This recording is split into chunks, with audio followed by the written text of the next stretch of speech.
అబ్బో ఇక్కడ కేజీ చీరలు కొంటే అర కేజీ చీరలు ఫ్రీ అంట. మంగళ్య షాపింగ్ మాల్ కేజీల్లో సేల్ టన్నుల్లో ఆనందం. వైఎస్ జగన్మోహన్ రెడ్డి 2019లో అధికారంలోకి రాకముందు ప్రజా సంకల్ప యాత్రను చేపట్టారు. 2017 నవంబర్ 6న ఈ ప్రజా సంకల్ప యాత్రను చేపట్టి 2019 జనవరి 9న ఇచ్చాపురంలో ఈ యాత్రను ముగించారు. కడప జిల్లా ఇడుపులపాయలో మొదలుపెట్టారు. శ్రీకాకుళం జిల్లా ఇచ్చాపురంలో ప్రజా సంకల్ప యాత్రను ముగించారు. ఈ సందర్భంగా వైఎస్ జగన్మోహన్ రెడ్డి 341 రోజుల పాటు 3648 కిలోమీటర్లు రాష్ట్ర వ్యాప్తంగా పాదయాత్ర చేశారు. దేశంలోని ఏ రాజకీయ నాయకుడు కూడా ఈ స్థాయిలో ఇప్పటి వరకు ఎన్ని రోజుల పాటు ఇన్ని కిలోమీటర్లు పాదయాత్ర చేసినటువంటి పరిస్థితి లేదు. ఆ విషయంలో వైఎస్ జగన్మోహన్ రెడ్డి రికార్డు సృష్టించారు. వైఎస్ జగన్మోహన్ రెడ్డి పాదయాత్ర సమయంలో తన ఆరోగ్యాన్ని నిర్లక్ష్యం చేశారన్నది రాజకీయ విశ్లేషకుల అభిప్రాయం. ఆ నిర్లక్ష్యం కారణంగా ఇప్పుడు వాటి పరిణామాలను వైఎస్ జగన్మోహన్ రెడ్డి ఆరోగ్యం విషయంలో ఎదుర్కొంటున్నారు. వైఎస్ జగన్మోహన్ రెడ్డి ఒకసారి అనుకున్నారంటే అది ఖచ్చితంగా జరిగి తీరాల్సిందే. అంత పట్టుదలతో మొండిగా వైఎస్ జగన్మోహన్ రెడ్డి ముందుకు వెళ్తాడు. ప్రజల సమస్యలను వినడానికి, వాటికి ఒక పరిష్కారం వెతకడానికి వైఎస్ జగన్మోహన్ రెడ్డి ఆ రోజు నిర్ణయం తీసుకున్నారు. 2017 నవంబర్ 6న ప్రజా సంకల్ప యాత్రను ప్రారంభించారు. ఆరోగ్యాన్ని కూడా లెక్క చేయకుండా మొండిగా పట్టుదలగా వైఎస్ జగన్మోహన్ రెడ్డి 3648 కిలోమీటర్లు నడిచారు. ఈ రికార్డు దేశంలో ఏ నాయకుడు కూడా ఇప్పటి వరకు సాధించలేదు. అంటే వైఎస్ జగన్మోహన్ రెడ్డి అంత మొండిగా పట్టుదలతో ఆ రోజు ప్రజల కోసం, ప్రజల సమస్యలు వినేందుకు ప్రజల్లోకి పాదయాత్రగా వెళ్ళారు. వైఎస్ జగన్మోహన్ రెడ్డి ఆ రోజు 341 రోజుల పాటు పాదయాత్ర చేయాలని నిర్ణయించుకున్నారు కాబట్టి పాదయాత్ర చేశారు. 3648 కిలోమీటర్లు నడవాలనుకున్నారు కాబట్టి నడిచారు.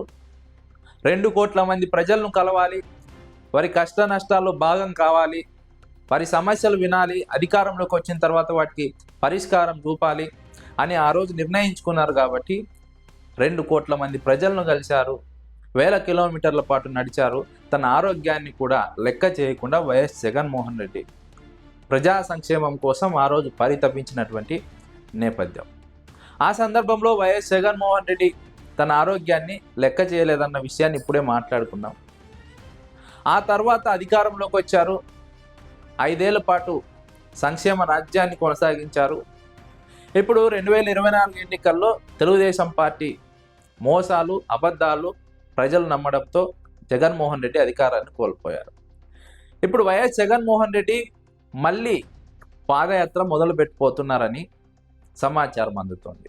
అయితే ఈ పాదయాత్ర గతానికంటే భిన్నంగా, గతం కంటే ఎక్కువగా, గతంలో 3648 కిలోమీటర్లు నడిస్తే దాదాపు 341 రోజులు పాదయాత్ర కొనసాగితే ఈసారి దాదాపుగా 10,000 పంచాయతీల్లోకి వైఎస్ జగన్మోహన్ రెడ్డి వెళ్ళబోతున్నారు.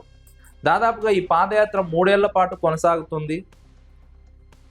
ఈ పాదయాత్ర కనీ విని ఎరుగని రీతిలో జరగబోతోంది. వైఎస్ జగన్మోహన్ రెడ్డి ఇప్పటికే దేశంలో ఏ రాజకీయ నాయకుడు నడవనంతగా పాదయాత్ర ద్వారా రాష్ట్రంలో నడిచారు. ఈసారి జగన్మోహన్ రెడ్డి మళ్ళీ తన రికార్డును తానే బద్దలు కొట్టబోతున్నారు కాబట్టి ఈసారి జగన్మోహన్ రెడ్డి ఆరోగ్యం విషయంలో జాగ్రత్తలు తీసుకోవాలని రాజకీయ విశ్లేషకులు సూచిస్తున్నారు. వైద్య నిపుణులు కూడా సూచిస్తున్నటువంటి సందర్భం. వైఎస్ జగన్మోహన్ రెడ్డి 2019 ఎన్నికలకు ముందు పాదయాత్ర సమయంలో ఆరోగ్యం విషయంలో నిర్లక్ష్యం చేశారు కాబట్టి ఇప్పుడు ఆ పరిస్థితి ఉండకూడదు. వైఎస్ జగన్మోహన్ రెడ్డి ఇప్పుడు జాగ్రత్తలు తీసుకోవాలి. ఆ రోజు నిర్లక్ష్యం కారణంగానే వైఎస్ జగన్మోహన్ రెడ్డి మోకాళ్ళ నొప్పులు లాంటి చిన్న చిన్న సమస్యలను ఎదుర్కొంటున్నారు.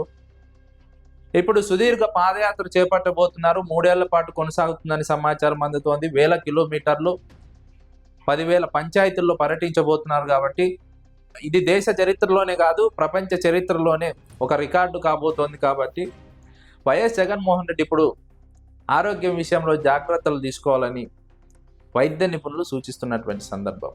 జగన్మోహన్ రెడ్డి అవసరం ప్రజలకు ఉంది కాబట్టి, జగన్మోహన్ రెడ్డి లాంటి నాయకుడు ప్రజలకు అవసరం కాబట్టి జగన్మోహన్ రెడ్డి ఆరోగ్యం విషయంలో జాగ్రత్తలు తీసుకోవాలి, పాదయాత్ర చేపట్టాలి, ప్రజల సమస్యలు వినాలి, అధికారంలోకి వచ్చిన తర్వాత వాటి పరిష్కారం చూపాలి, మళ్ళీ సంక్షేమ రాజ్యాన్ని ఆంధ్రప్రదేశ్లో నెలకొల్పాలని రాజకీయ విశ్లేషకులు భావిస్తున్నారు.